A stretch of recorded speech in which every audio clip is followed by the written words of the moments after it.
చంద్రబాబు అధికారంలోకి వచ్చిన రెండేళ్లలో ప్రజలకు ఒక్క మంచైనా జరిగిందా అని ప్రశ్నించారు వైసీపీ అధినేత వైఎస్ జగన్. తాడేపల్లి పార్టీ కేంద్ర కార్యాలయంలో భీమవరం నేతలతో సమావేశమైన ఆయన గతంలో ఓ మాట చెప్తే ఆ మాట మీద నిలబడే ప్రభుత్వం ఉండేదన్నారు. మేనిఫెస్టోను పవిత్ర గ్రంథంగా భావించామని గుర్తు చేశారు. చంద్రబాబు వచ్చాక మన ప్రభుత్వంలో ఉన్న పథకాలన్నీ రద్దయిపోయాయని తెలిపారు. Super 6, super 7 అబద్దాలని తేలిపోయాయన్నారు. చంద్రబాబులా ప్రజలను మోసం చేయడం ఇంకెవ్వరికీ సాధ్యం కాదని తెలిపారు. రెండేళ్లు తిరక్కముందే చంద్రబాబు 3 లక్షల కోట్లు అప్పు చేశారని మండిపడ్డారు. మరి ఆ డబ్బు ఎక్కడికి పోయింది అని ప్రశ్నించారు. దోచుకో పంచుకో తిను పద్ధతి జరుగుతోందని అన్నారు. ప్రతి చోట విచ్చలవిడిగా అవినీతి జరుగుతోందని అన్నారు. ప్రభుత్వానికి రావాల్సిన ఆదాయం రావడం లేదని తెలిపారు. 1.5 సంవత్సరం పాటు తాను పాదయాత్రలో ప్రజల మధ్య ఉంటానని అన్నారు. 150 నియోజకవర్గాల్లో పాదయాత్ర చేస్తారని తెలిపారు. భీమవరంలో క్యాడర్ చెక్కు చెదరలేదన్నారు వైసీపీ అధినేత వైఎస్ జగన్.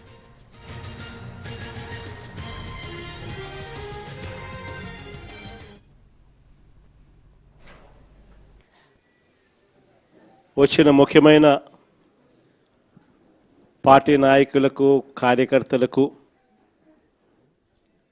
మీ అందరికీ కూడా మనస్ఫూర్తిగా పేరు పేరున నమస్కారాలు తెలియజేసుకుంటున్నాను.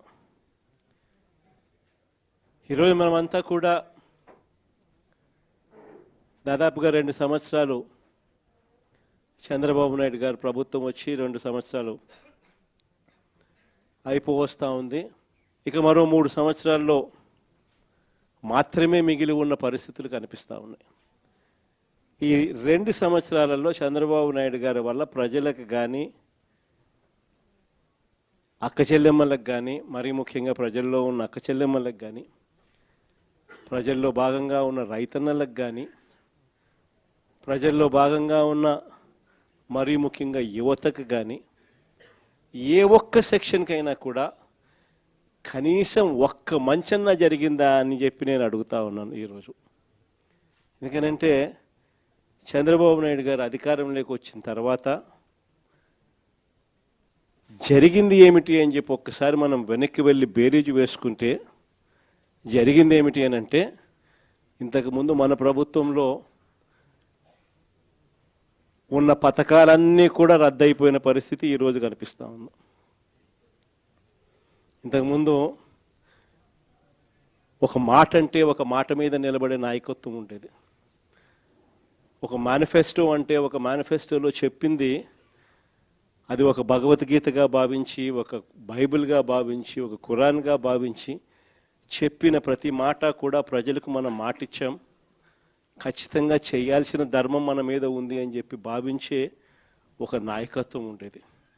ఒక మాట, ఒక పాలకుడు నోట్లో నుంచి ఒక మాట వస్తే ఆ మాట ఖచ్చితంగా నిలబెట్టుకోవాలని తపన తాపత్రయం పాలనలో కనిపించేది. అలాంటి మన పాలన నుంచి క్రమం తప్పకుండా ప్రతి నెల కోవిడ్ లాంటి సమస్యలు ఎన్ని ఎదురైనా కూడా ఏ రోజు కూడా మనం మన సమస్యలను చెప్పి ప్రజలకు ఇది ఎగరగొట్టాలని చెప్పి ఏ రోజు ఆలోచన జరగల మన ప్రభుత్వ హయాంలో.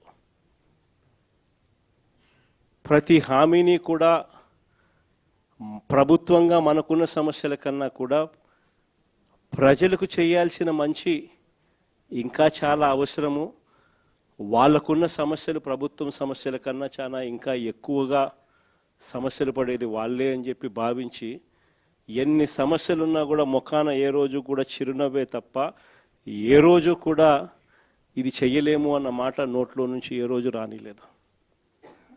చిక్కటి చిరునవ్వుతోనే ఎన్ని సమస్యలున్నా కూడా ప్రజలకు చెప్పిన ప్రతి మాట కూడా చేయగలిగాము అని చెప్పి కూడా ఈరోజు కూడా సగర్వంగా తలెత్తుకుని చెప్పుకునే ప్రభుత్వం మనది. కానీ చంద్రబాబు నాయుడు గారు వచ్చిన తర్వాత ఈ 2 ఏళ్లలో గమనించింది ఏమిటి అని అంటే, మన పథకాలన్నీ ఓవైపున రద్దు చేసేసినాడు, మరోవైపున ఆయన చెప్పిన సూపర్ 6లని సూపర్ 7లని ఏదైతే ప్రజలకు మభ్యపెడుతూ మోసం చేస్తూ చెప్పినాడో అవన్నీ కూడా ఈరోజు అబద్ధాలుగా తేలిపోయి ఉన్న పరిస్థితులు ఈరోజు మన కళ్ళ ఎదుటే కనిపిస్తూ ఉన్నాయి. సూపర్ 6 అన్నాడు, సూపర్ 7 అన్నాడు, ఎన్నికలప్పుడు అయితే మామూలుగా మాట్లాడాల. వాళ్ళు చేసిన ప్రచారాలు అయితేనేమి, వాళ్ళు ఇచ్చిన అడ్వర్టైజ్మెంట్లు అయితేనేమి, వాళ్ళు ఇచ్చిన టీవీలో యాడ్లు అయితేనేమి, ఇంటింటికి వెళ్ళి బాండ్ల రూపంలో ఇదిగోమ్మ చంద్రబాబు నాయుడు సంతకం పెట్టినాడు, ఇదిగోమ్మ పవన్ కళ్యాణ్ సంతకం పెట్టినాడు, ఇదిగోమ్మ ఇద్దరు కలిసి సంతకాలు పెట్టించిన బాండ్ డాక్యుమెంటు. మీ ఇంట్లో ఎంతమంది పిల్లలు ఉన్నారా, మీ ఇంట్లో ఎంతమంది మహిళలు ఉన్నారా, మీ ఇంట్లో ఎంతమంది రైతులు ఉన్నారా, అందరికీ కూడా ఇదిగోమ్మా మీకు ఇంతింత రావాలి, ఇంతింత రావాలి, ఇంతింత రావాలి, ఇదిగో బాండు అని చెప్పి ఏకంగా ప్రతి ఇంటికి వెళ్ళి కూడా వీళ్ళు ఇచ్చిన బాండ్లు. సూపర్ 6 అని, సూపర్ 7 అని వీళ్ళు చేసిన మోసాలు ఇట్లా కూడా కాదు. నిజంగా కూడా మనం ఎవరం కూడా ఈ స్థాయిలో ఒక మనిషి అబద్ధాలు ఆడగలుగుతాడా, ఈ స్థాయిలో ఒక మనిషి మోసం చేయగలుగుతాడా అని ఎప్పుడు కూడా బహుశా ఊహకు కూడా అందవు.